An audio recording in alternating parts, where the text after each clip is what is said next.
love the chase and the hunt, and I set the pace when I'm running. I always take what I want and I always give it 100. Don't need a bank, no I'm funded. Play the game like it's nothing. I'm always thankful for something. Don't take for granted, stay humble. Now wake up! It's time to look at the enemy. Look in the mirror if he is no friend to me. Happy Sunday to you all from wherever you're tuning in from across the world, whether it's Guyana, the United States, the United Kingdom, the Caribbean, South America, Venezuela, wherever you are. Thank you for tuning in again to watch and listen to another episode of the Final Takeaways podcast edition. We're here to inform and educate the people on matters of national interest, including those that involve making life-changing decisions, such as voting to pick a leader to govern the country for the next 5 years. Tomorrow, September 1, 2025, you, the voters, will cast your ballot. You will be placing your X next to the party you want to govern Guyana. This isn't a casual affair. It's very serious. It's a serious decision that can affect you and your family's lives for at least the next 5 years. That's half of a decade. But the question today is,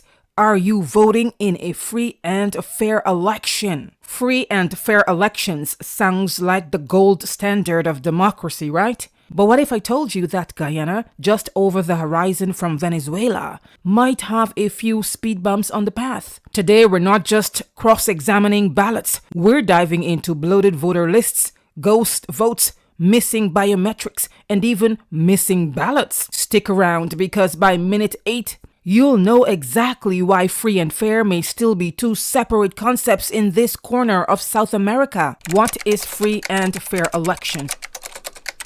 Free and fair elections refer to a democratic process where all eligible citizens,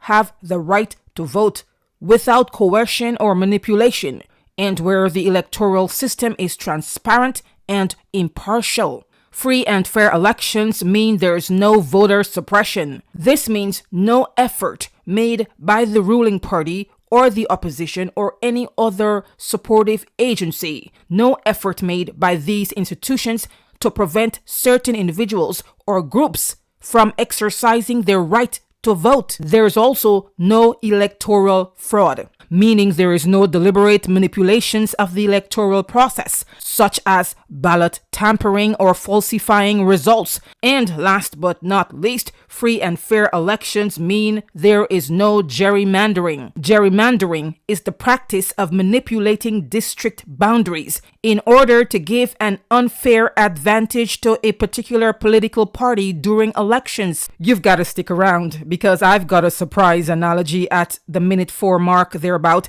that puts this saga into superhero terms. Let's talk about the problem with the voters list. First up, the bloated voters list. Imagine inviting everyone to your party, including people who've moved, passed away, or perhaps never actually received the invitation. That's the picture in Guyana right now as you head to the polls tomorrow. Allegedly inflated voter rolls that raise eyebrows, or should I say, raise red flags. That's a huge problem that goes against the concept of democracy and free and fair elections. We're still on the bloated voters list. When was the last time Guyana held a census to determine its population? We understand that the list has more or close to more people than the entire country's population. That includes children who are not voting, okay?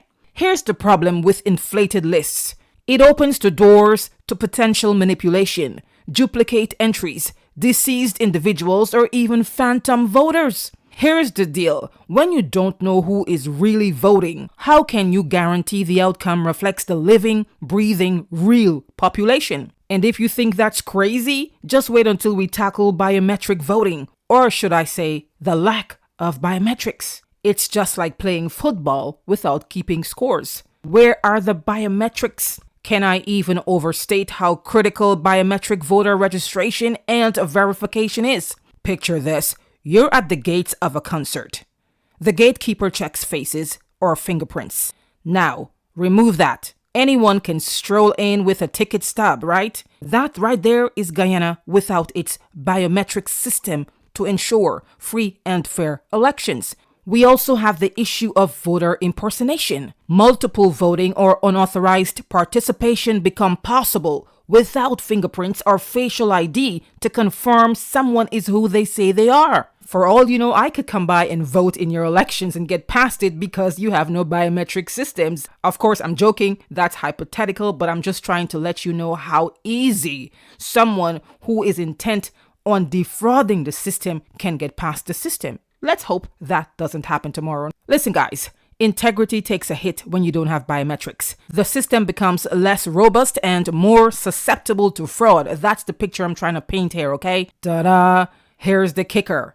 Later on, we'll talk about one party whose ballots were not supplied in all the regions. First, a quick detour into local spirit and justice. The missing ballots for Forward Guyana Movement. Now for perhaps the most eyebrow-raising part. The exclusion of ballots for the Forward Guyana Movement in several regions. That's like running a race where one competitor doesn't get to the start line. So what really happened with the Forward Guyana Movement? Led by Amanza Walton Desire, reports suggest that ballots meant for the FGM party were nowhere to be found in certain areas, in certain regions, effectively sidelining a legitimate political player. This matter was heard in court days ago and the court ruled against the FGM party. The FGM leader, Amanza Walton Desire, has promised to appeal this case all the way to the Caribbean Court of Justice, if that's what it takes to get justice. The thing is, when situations like these happen,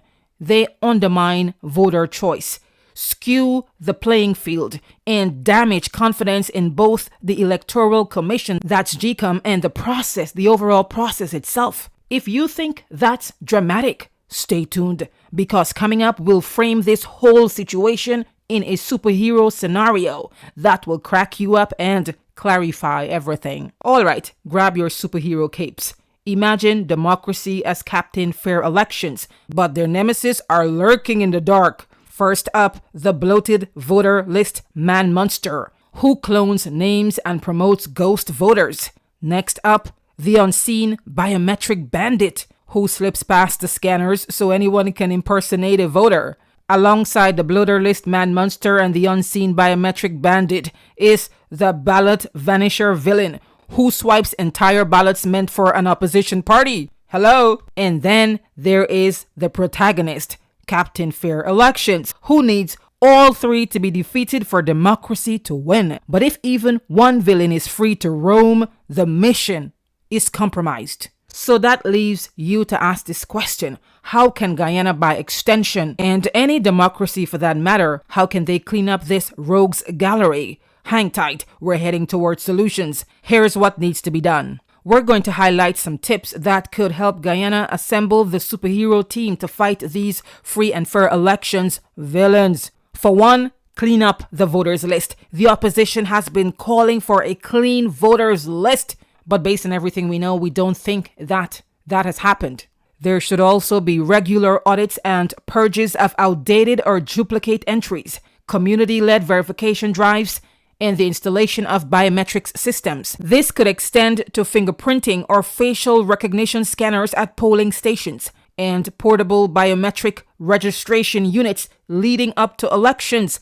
Another key thing is to ensure full ballot access to all parties. And let's not forget a transparent chain of custody protocols for ballots. Oversight by independent observers, both local and international. Legal recourse for parties if their ballots go missing, like with the Forward Guyana Movement. These steps reinforce Captain Fair Elections' superpowers and may just keep democracy from descending into farce. Still curious who can be that supervising hero? Let's wrap it up solid. So with all that you've learned today, can Guyana truly have free and fair elections?